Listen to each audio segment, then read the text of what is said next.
Shamaa daawwattoota keenya har'aas keessummaa qabna. Keessummaan keenya har'a Booree Lammiiti. Gaafatamaa dantaa damee siyaasaa waraana bilisummaa Oromooti. Booree Lammii baga nagaan nu dhufte jenna. Baga nagaan wayideetillee dajanee baga fayyaa taatee dhageessa.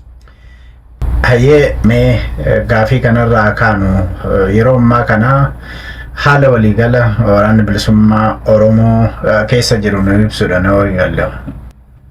Bareeda. Waraanni bilisummaa Oromoo egaa hojiin idilee isaa hojii waraanaati. Hojii waraanaa cinaatti hojii siyaasaallee hojjeta. Garbee siyaasaati waan taateef waraanni akka waraanatti lolatti jira. Lola qofa osoo hin taane immoo humna isaa guddisuudhaaf waraana haareessa bifa garaagaraatiin leenjisaa jira. Haaromsa tokko illee fudhachaa jira. Akkasumallee haala anjaa keessatti uummata isaa wajjin mariilee garaagaraa dhimma qabsoo bilisummaa Oromootti irratti gochaa jira. Waliigalatti haalli waraana bilisummaa Oromoo maalirra ka jettee fi hagana yoo jedhe gahaadha. Yeroo waraanni bilisummaa Oromoo lola irratti jedhamu kanatti injifannoon hin argamsiisaa jiru maal fakkaataa? Eessa faatti lolaatti jira kan jedhu asumaan ilaala. Egaa waraanni bilisummaa Oromoo godinaalee Oromiyaa keessa bakka hunda jira. Zoonilee 8 keessatti socho'utti jira. Zoonilee hunda keessatti iyyuu yeroo garagaraatti alaanjaa keessatti lolatti jira. Zoonii lixaa, zoonii giddugalaa, kibba bahaa, zoonii arsadee akkasuma zoonii kaabatti illee iddoo garagaraatti haala silaa mijataa keessatti lolli deematti jira. Injifannoodhumatu jira.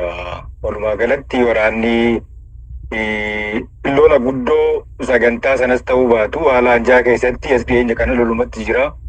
Lola cinaatti hojiileen duratti sii kaase sanatti jira. Waan milkiitu jira jechuu barbaadetan. Hayyee waan milkiitti jira jettu keessaa tokko uummata wajjin mari'achuudha kan jedhudha. Yeroo tokko uummata keessaa galgala qaama tokkoon nu miidhaa, ganama guyyaa qaama tokkoon nu miidhaa kan jedhu komiin uummata keessatti kan dhaga'amutu jira. Kanarratti maal inni deebiin keessan? Akkuma atiyyuu baantee warra akka waraana bilisummaa Oromootti rifeensa guddifatanii nama saamantu jira. Keessawuu naannoo bobbaa waraana bilisummaa Oromootti lafoota dhiyaatan keessatti jechuudha. Lafoota magaalaa keessatti ammoo warra waraqaa tikaa, bilishaa, waraana mootummaa bifa sanaan gaangistara ijaarratanii warra saamantu jira. Saamichi inum jira. Komiin uummataatillee inum jira. Gama waraana bilisummaa Oromootiin lafoota dhaqqabe keessatti humnoota akkasii kanaa dhabamsiisuudhaaf keessawuu lafa sochiisaa keessa lafa ofii waraanni bilisummaa Oromoo qaamaan dhaqqabee tarkaanfii fudhatee sirreessuu danda'u keessatti tarkaanfilee fudhachaa jira. Ittillee milkaa'aa jira. Uummatii keenyallee dammaqee humnoota akkasii sana eeruu kennaa jira waan taateef komiin uummataa sun akka waliigalaatitti inum jira jechuu barbaadetan. Egaa humna keessanii ala ta'eeti wanti kun kan raawwatamaa jiru kan jedhudha kan kaafte. Gara keessaniin rakkoon akkasii waraana keessaa wanti mudatu hin jiru, uummata wanti mudatu hin jiru. Egaa waraana keessatti badiin naamusaa jiraachuu mala. Dhibbatti waraanni bilisummaa Oromoo bakki itti uummata Oromootiin walitti bu'u hin jiraatu jechuu hin danda'u. Sababni isaa seerri iyyuu kan jiraatuu fi namoota badii balleessan, namoota hir'ina naamusaa qaban ittiin gaafachuuf waan taateef dhaabii akka dhaabatti sirnatu jira, naamusa jira, seera jira, nama badii balleesse seeraan itti gaafannaa. bifa sanaan deemu jira dhibbaa dhibbatti dogongoroonni naamusaa hirinoonni naamusaa hin jiran jechuullee baadhu waraanni bilisummaa Oromoo yeroo garagaraatti marii hawaasa waliin illee taasisuun yeroo garagaraatti haaromsa keessoo ofii isaatiif illee fudhatuuni hirrinoota qabu gara jabinaatti jijjiiree akkaataa itti hariiroo uummata isaa waliin qabaatu jabeessuu irratti hojjetu daran hojjechuutti jira waanuma milkiif bu'a qabeessatu illee jira waan taateef haalli jiru kana fakkaata uummata keenya wajjin hariiroo dansaa hariiroo baay'ee jabaa sana qabna garuu dhibbaa dhibbatti hirrinni hin jiru siin jechuu hin danda'u. Hir'ina sanarratti tarkaanfii fudhachuudhaan akka fakkeenyatti wanti himamu jira.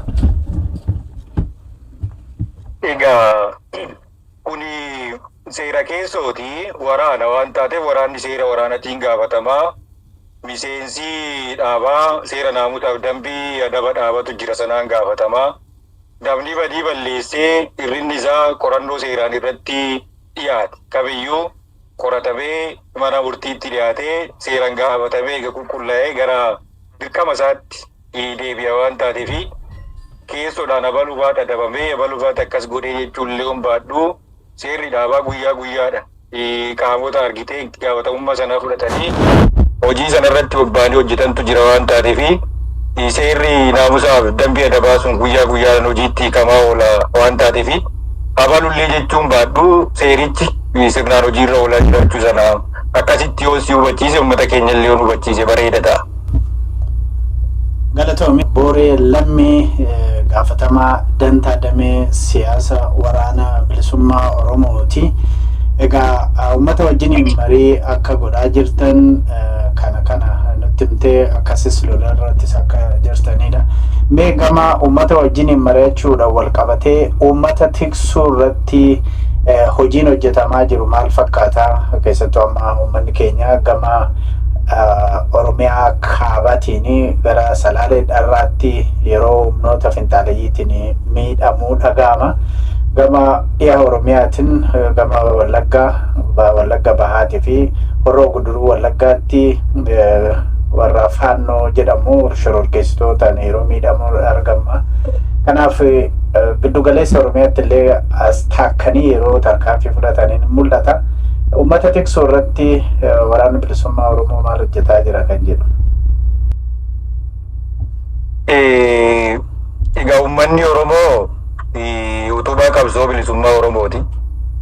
Qabsoo uummata keenyatu ijaarratee waraanni bilisummaa Oromoo qabsoo abbootii keenya irraa dhaale. Uummata keenyatu qabsoo faffacaa gaggeessaa ture. Akka jaarmiyaatti walitti qabamnee qabsoo akka gaggeessinu tolche jechuudha. Qabsoon kuni argitee uummata keenyaa fi ilmoodha.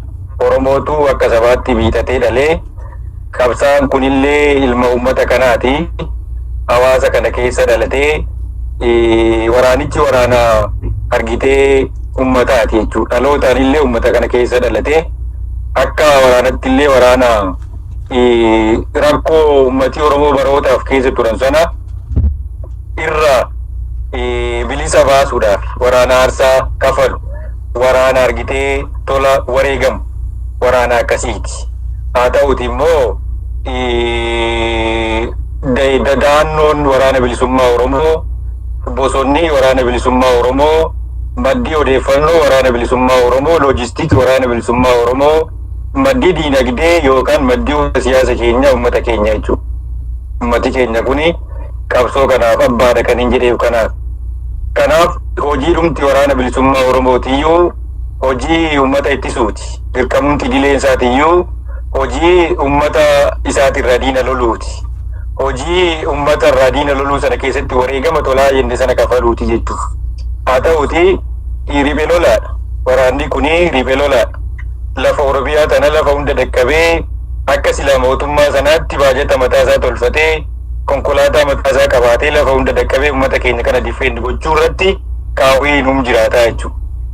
Haa ta'uti lafoota ammaati maqaa kaaftee gara lixaallee gara giddugalaa kanallee naannoo dharraati wal qabatee lafoonni gara biroo kan qofa osoo hin taane lafti argitee uummati keenya itti miidhaman ni jira. Waan amma keessaa dhimma miidiyaa irra jiru waan kallattii lixa Oromiyaa kana kaakaafnu kallattii keessaa Wallagga Bahaa kana kaakaafnu.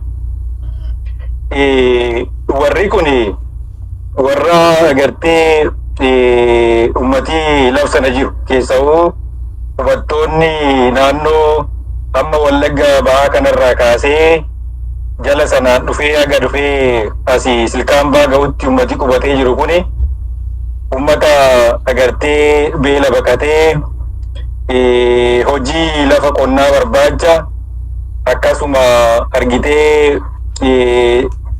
namaaf hojii hojjechuudhaaf warra lafa sanarra qubateedha jechuudha. Walitti fufiin isaanii namni maatii isaa fiduudhaan mana namaatti hojii hojjechuudhaaf lafa qonnaa barbaachuudhaaf yeroo garagaraatti warri dhufee walitti fufiin isaanii argitee baroota aga dhufee silkaan baa ga'utti aga gammoojjii sanan gibee kana ga'utti walitti fufiin isaan warra qubataa turedha.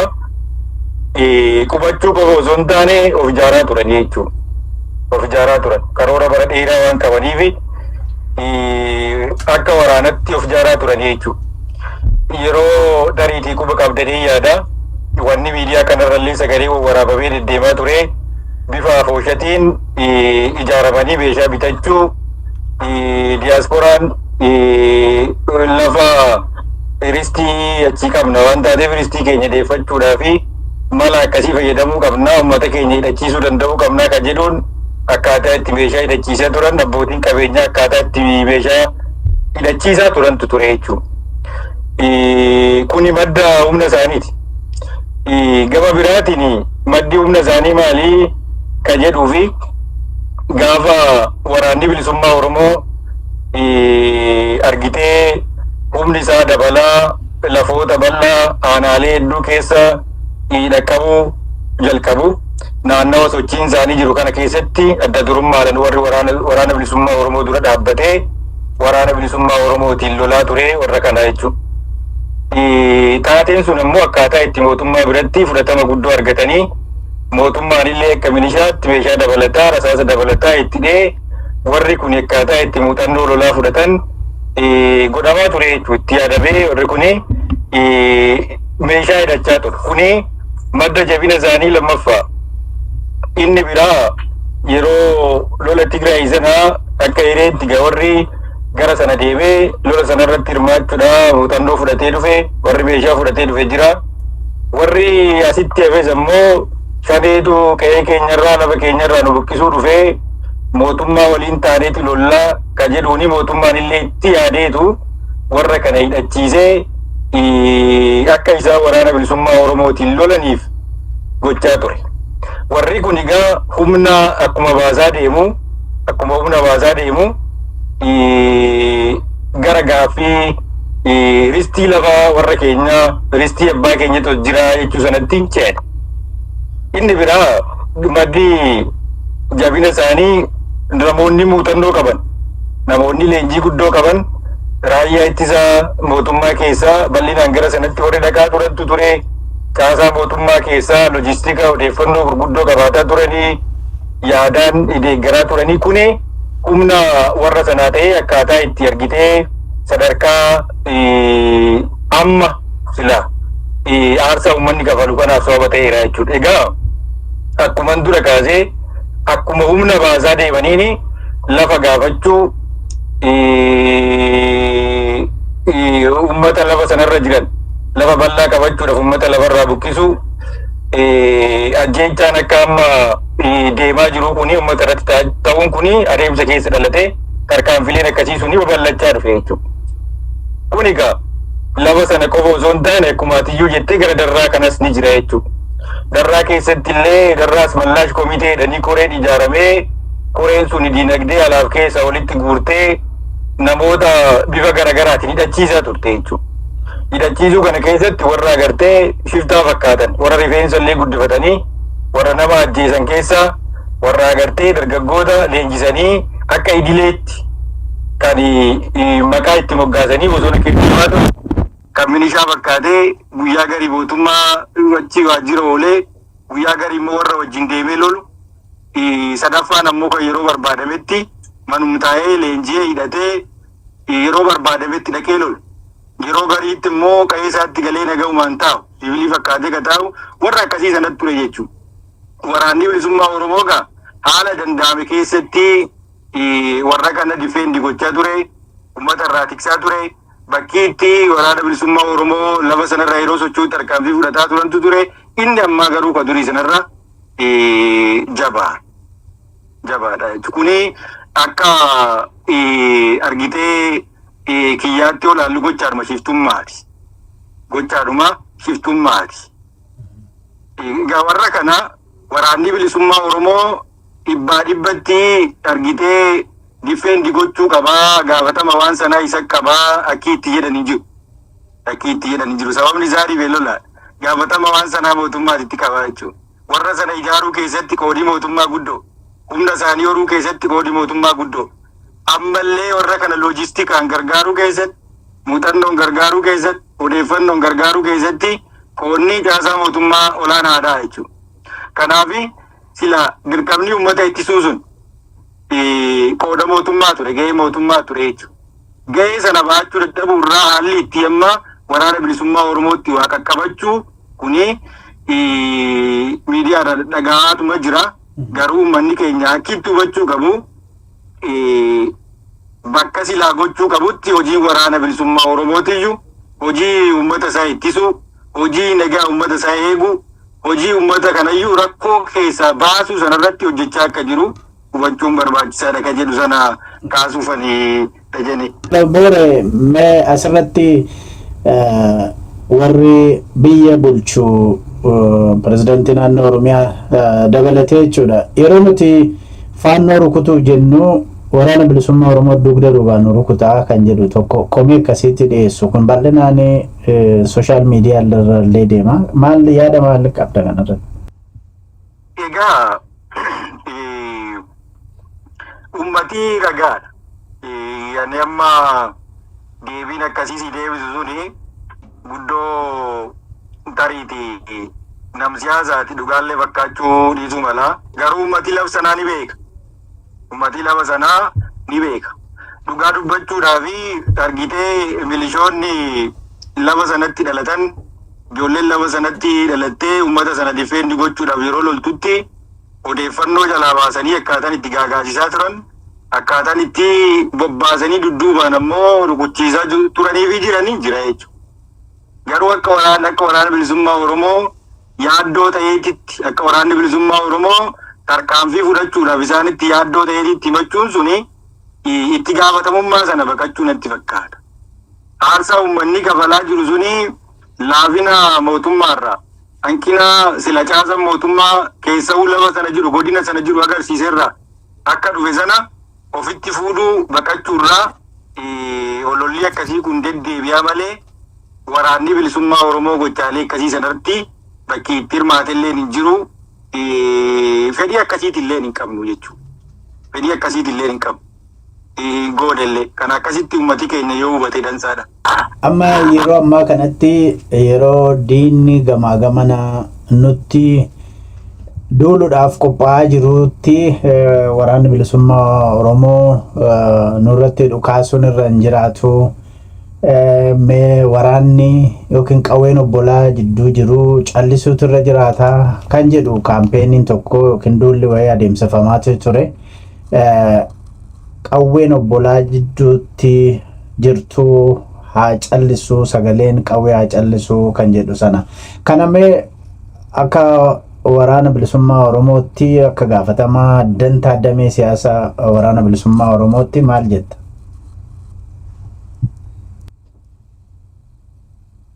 Egaa waraanni bilisummaa Oromoo qawween inni baatee deemu qawwee nagaa uummata Oromoo kabachiisuudhaaf deemtu baatee deema. Nagaadha fedha. Eenyuun caalaa nagaa fedha. Eenyuun caalaa sabatiinsa fedha. Sababni nuti qawwee baannee deemnuuf, sababni nuti lola lolluuf iyyuu wareegama yookaan aarsaa uummanni silaa sirnicha jalatti kafalu sana hanqisuudhaaf. naannee nagaa uummata keenyaa haka uummata keenyaa dhabame sana kabachiisuudhaaf jechuudha. Nagaan ammoo hawwiidhaan hin dhufu. Nagaanii tapha yookaan shira siyaasaatiin hin dhufu jechuudha. Nagaanii argitee miira itti gaafatamummaatiin hojjechuurraa dhufu. Wanni lola obbolaa lamaan gidduu jedhamu suni ta'uma ture jechuudha. Ta'uma ture. Ammoo wanni argitee qawwee callisiisu.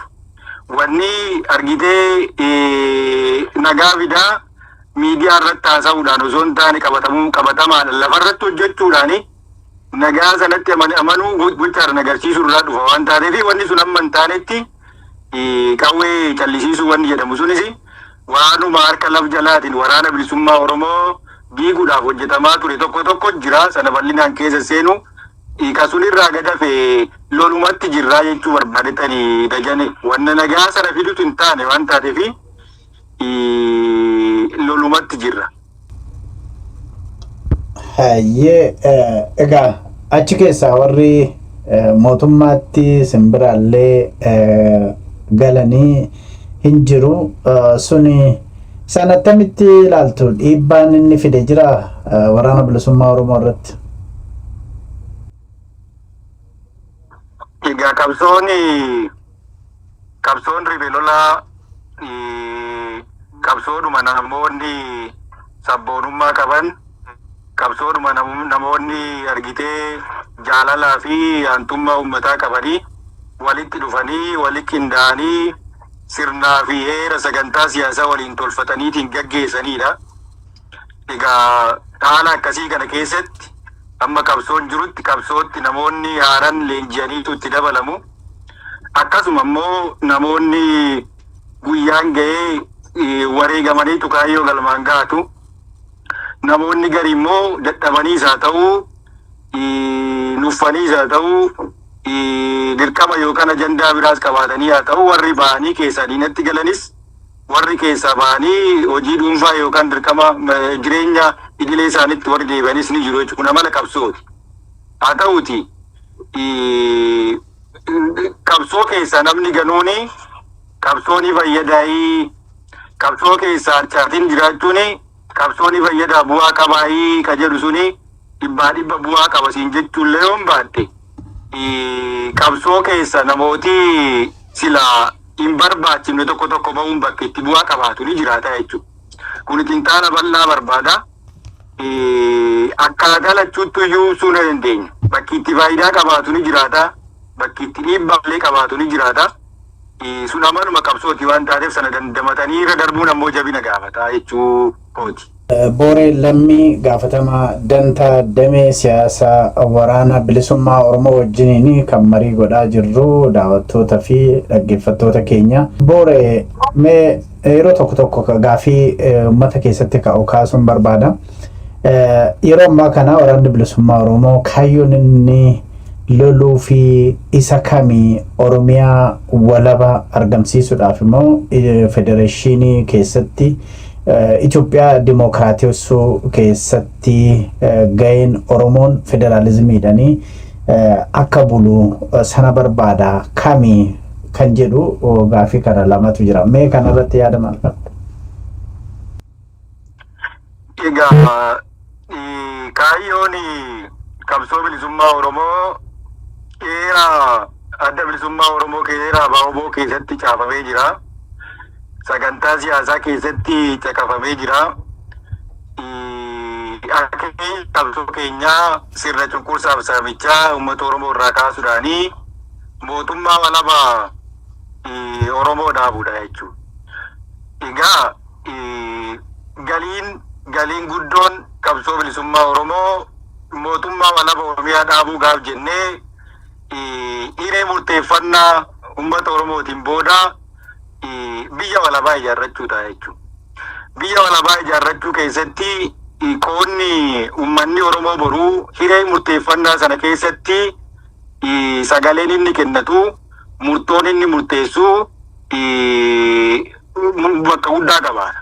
Haa ta'uti galiin qabsoo bilisummaa Oromoo inni guddoon kaayyoon qabsoo bilisummaa Oromoo inni dhumaa biyya walabaa yookaan mootummaa walabaa Oromoo sana gad dhaabuu taati jechuudha. Kan akkasitti uummatni keenya kiliirli yoo hubate dansaadha.